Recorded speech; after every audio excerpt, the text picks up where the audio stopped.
여러분은 일본을 어떤 식으로 소비하고 계시나요? 여행은 뭐 두말하면 잔소리일 거고 유학, 워홀, 취업, 이민까지 다양할 거라 생각합니다. 그러다 보니까 문득 이런 생각이 들더라고요. 우리는 도대체 얼만큼 어떤 형태로 일본에 가는 걸까 하고 말이죠. 본론으로 들어가기 전에 이건 먼저 짚고 넘어가겠습니다. 지금부터 얘기할 모든 내용은 일본에 체류하는 외국인 중에서 한국인이 얼만큼 있다거나 한국인이 몇 번째로 많다 이런 얘기가 아니라 전 세계를 무대로 다른 나라와 비교해서 우리가 얼만큼 일본에 가고 있는지로 생각하시면 됩니다. 유학을 예로 들었을 때 한국에 사는 한국인이 전 세계에 있는 모든 나라 중에서 미국에 얼만큼 가고 중국에는 얼만큼 가고 일본에는 얼만큼 가는지로 생각하시면 됩니다. 기준은 무조건 한국으로 잡고 생각하시면 헷갈릴 일은 없을 것 같네요. 자, 그럼 시작하겠습니다.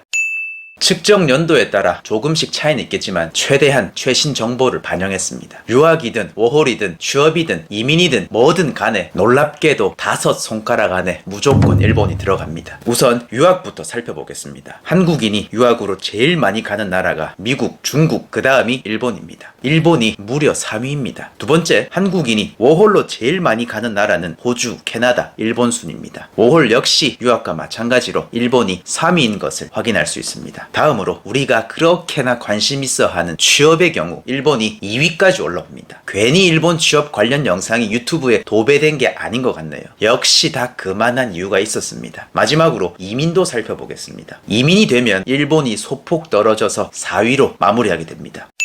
사실 미국에는 워킹홀리데이 비자가 없기 때문에 워홀 부문에서만 미국이 없었던 거지 만약 있었더라면 미국이 싹 다 1등 먹었을 겁니다. 역시 미국은 너무 넘사벽이라서 이길 수는 없다고 하지만 그렇다고 해서 일본이 결코 적다고는 할 수 없을 것 같습니다. 전 분야 5손가락 안에는 반드시 들어가는 나라니까요. 막말로 비영어권에서는 일본이 압도적 1위입니다. 단 유학에서만큼은 일본보다는 중국을 더 많이 가지만 그 이외에는 정말로 일본이 압도적이라고 해도 과언이 아닐 겁니다. 물론 제가 언급한 카테고리 이외에 다른 카테고리가 더 있을 수는 있겠지만 유학, 워홀, 취업, 이민 이렇게 봤으면 거의 다 살펴본 거 아니겠습니까? 아무튼 이제부터가 정말 본론입니다. 여행을 제외하고도 한국인은 왜 이렇게 많이들 일본에 간다고 생각하시나요? 어떤 사람은 이 사실을 무던하게 받아들일 거고 또 어떤 사람은 불편하게 받아들일 수도 있지만 그런 건 별로 중요하지 않습니다. 중요한 건 왜 이렇게 일본이라는 나라를 많이 찾는가에 대해서 말씀드리는 거니까요. 전 한국인이 일본을 많이 소비하는 이유에 대해 정말 많이 생각해보고 몇 가지 결론을 내봤습니다. 일본어를 더 배우고 싶다, 늘리고 싶다 라는 공통적인 니즈는 전제로 깔고 말씀드리는 겁니다. 가장 큰 이유는 우선 일본이 한국과 가깝기 때문에 심적으로 편한 부분이 상당 부분 차지한다고 생각합니다. 조금 안 좋게 얘기해보면 언제든지 발을 빼기에도 부담이 없는 만만한 나라. 두 번째로는 미디어로 인한 일본에 대한 환상이라고 봅니다. 대표적인 것이 N이겠죠. 人はいつ死ぬと思う。心臓をピストルで撃ち抜かれた時？違う。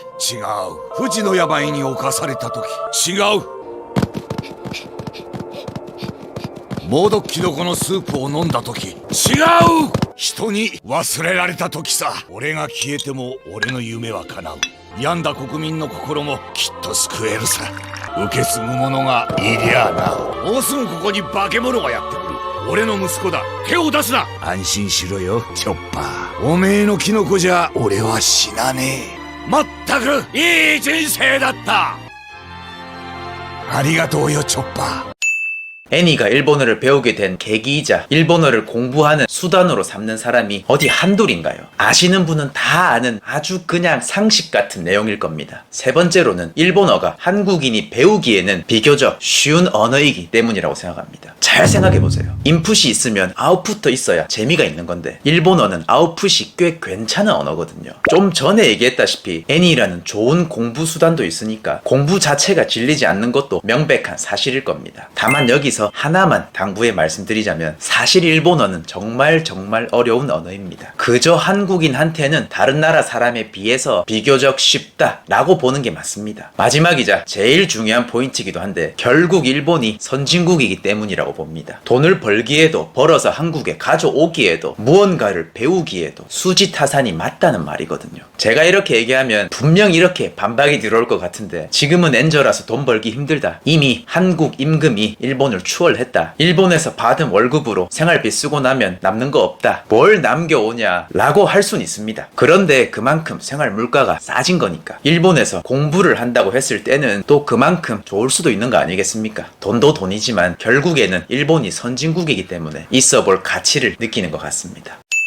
자, 여러분의 생각은 어떠한가요? 이번 영상에서 저는 한국인이 일본을 많이 소비하는 이유로 한국과 가까운 거리, 애니로 인한 환상, 배우기 쉬운 언어, 선진국을 열거해봤습니다. 얼만큼 제 의견에 동의하시나요? 때로는 도피처로서, 직장으로서, 배움의 장으로서, 삶의 터전으로서 일본은 좋은 나라 같은가요? 여러분의 생각이 궁금합니다. 여러분의 댓글 하나하나가 아직 일본을 경험해보지 못한 사람에게는 큰 도움이 되기 때문에 많은 생각을 남겨주시면 정말 좋을 것 같습니다.